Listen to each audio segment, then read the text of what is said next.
Okay, so this is the video for stage 5 for your inner critic pattern. And in this stage, you're going to set up a real-time practice, which means a practice you're going to do at home or in your life. You've already chosen a practice situation at the beginning of stage 4, and that's what you're going to practice on. So you're going to notice when that practice situation arises. You're going to notice when you start to get an inner critic attack, and then you're going to reassure your inner critic that it doesn't need to attack you in this situation because because of what you've worked out in stage 4, that it's not necessary to protect the exiles, or that you can handle the situation. And then you're going to practice evoking your self-esteem capacity, or whichever capacity will replace the particular inner critic part that you're working on. And you'll do that through various statements you say, and body sensations and postures, and possibly help from other people in the situation. And you're also going to help to be developing your inner champion, which is a healthy part that supports you in the face of your inner critic. So all that's going to happen in stage 5. So when you're ready to do that, you click here, and you see now we're in stage 5, and here's a new set of steps over on the left side. So the first step comes from a recognition that this is probably the hardest aspect of all of this self-therapy journey work, is to actually, for most people, is to actually do the practice. Because it's not something you can just sit down and do at your computer. It's something you actually have to do in your life. And so this is to help you, inspire you to actually do it. So this first is looking at the things, the pain and difficulties that are caused by your inner critic, and that you would like to get rid of. So I feel bad about myself, etc., etc. You check off the ones that you seem right, and then these are the things that you'd like to gain from having the healthy capacity, instead of your inner critic. Feeling better about yourself, getting your needs met, feeling accepting and honest and open, whatever it might be. You check off those, and then we go on to the next page. Now here is where you're going to notice, when you're in the practice situation, when your inner critic gets activated. So what happens when your inner critic is attacking you? Sometimes it's very obvious, but other times it's not. My thinking gets fuddled. I start to feel small and worthless. My body feels strong but rigid, etc., etc. So you check off whatever things seem appropriate here. And of course, all this will end up in a report. And this is not just even a regular report. This is the report that you're going to actually use to do the practice. So, by the way, here, notice that the name of the inner critic is the bully. So here it is. And I guess that I'd forgotten about this. The name of the healthy capacity I chose is the active agent. I'm not even sure why that is, but we'll go with that.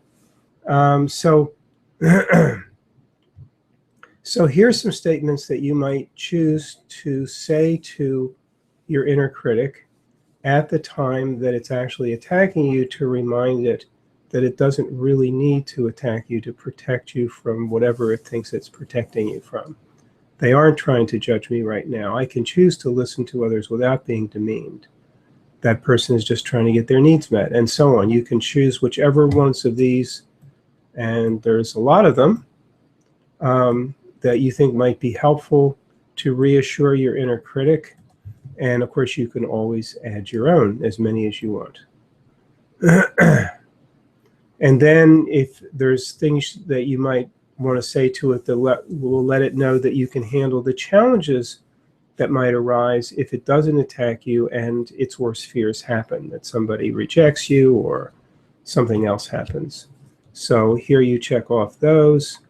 And then, and here's more things you might check off actually there. And these actually are related to healthy capacities that you might want to develop in order to be able to do these things. Okay. And then we go to the next page. Now here's where you're actually going to be evoking the self-esteem capacity, or whatever capacity would replace your inner critic. Like if it's a taskmaster, it would be ease. If it was the inner controller, it would be conscious pleasure, and so on.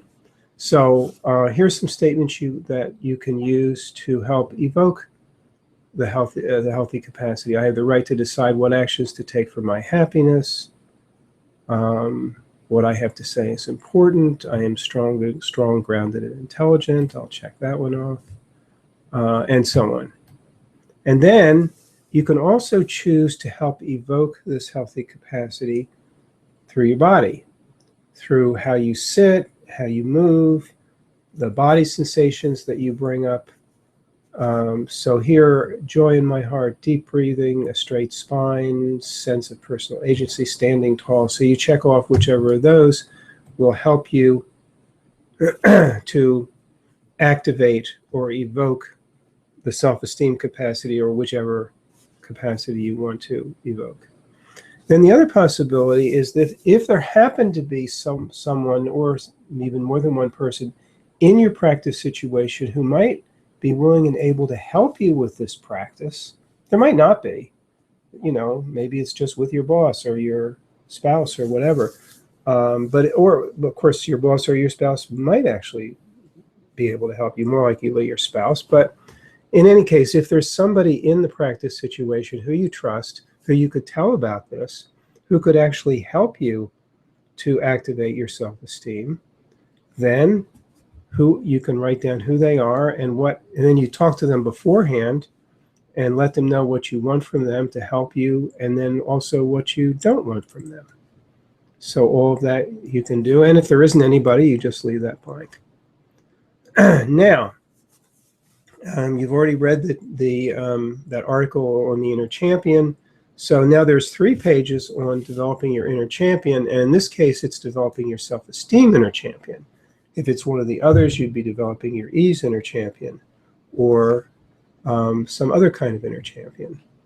And so, first of all, there is a guided meditation that is really useful for helping you get in touch with deep sources of your inner champion.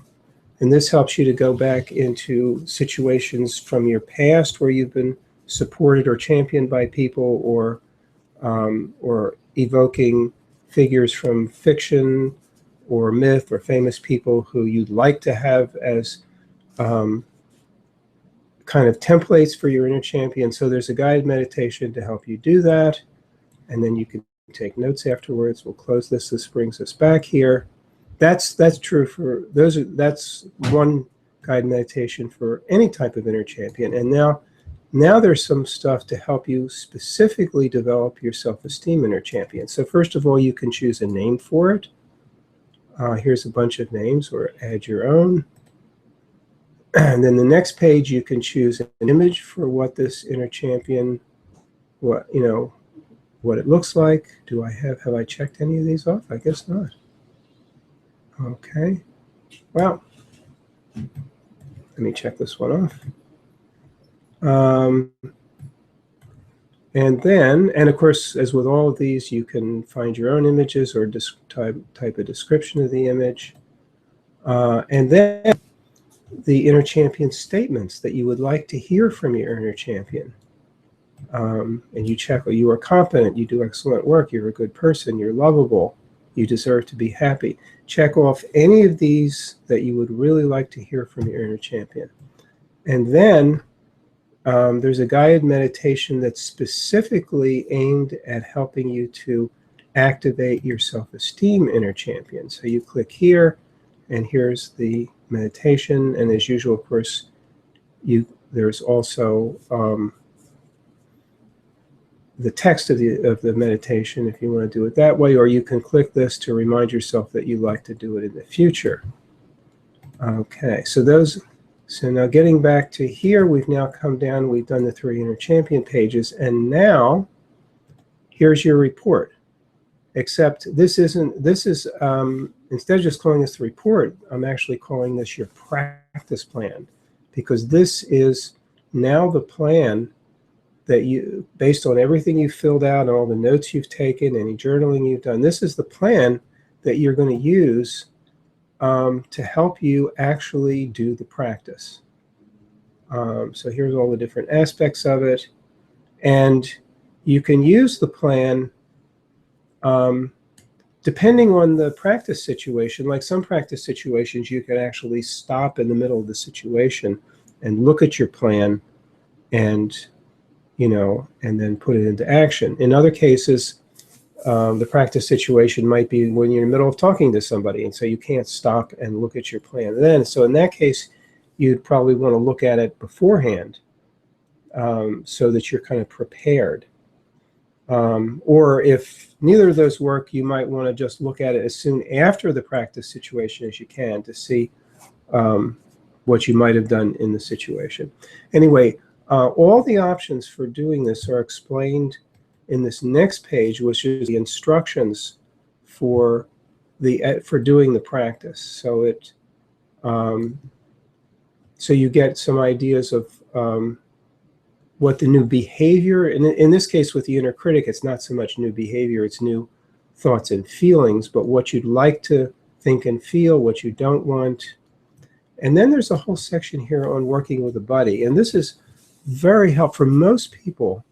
In doing a practice plan, it's very helpful to have a buddy to work with, for accountability, really, to help you, not only to have somebody to share with how it's going, but you're much more likely to do it if you actually have a buddy and say, okay, you know, there's a thing coming up on Tuesday where I'm going to practice this, and I'll call you Wednesday night or Wednesday morning, and I'll tell you how it went.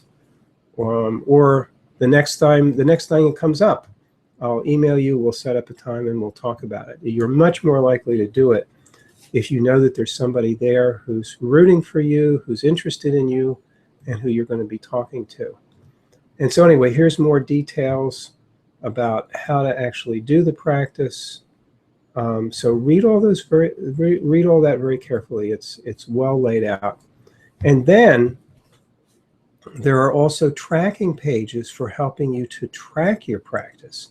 So you don't just do it, you actually keep track of it, which also helps you to do it. It helps you to improve it. And there are actually 3 types of tracking pages. There's a page for each incident, each time you do the practice, or each time the practice situation happens and you fail to do the practice. Whatever happens, you can fill out a little page for each incident.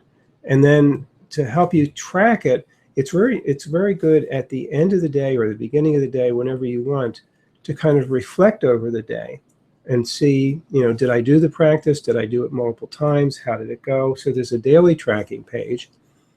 And then there's also a weekly tracking page that you can track.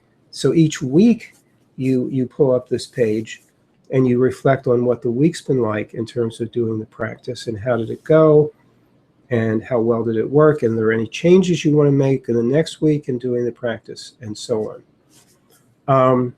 And this is all explained on this page.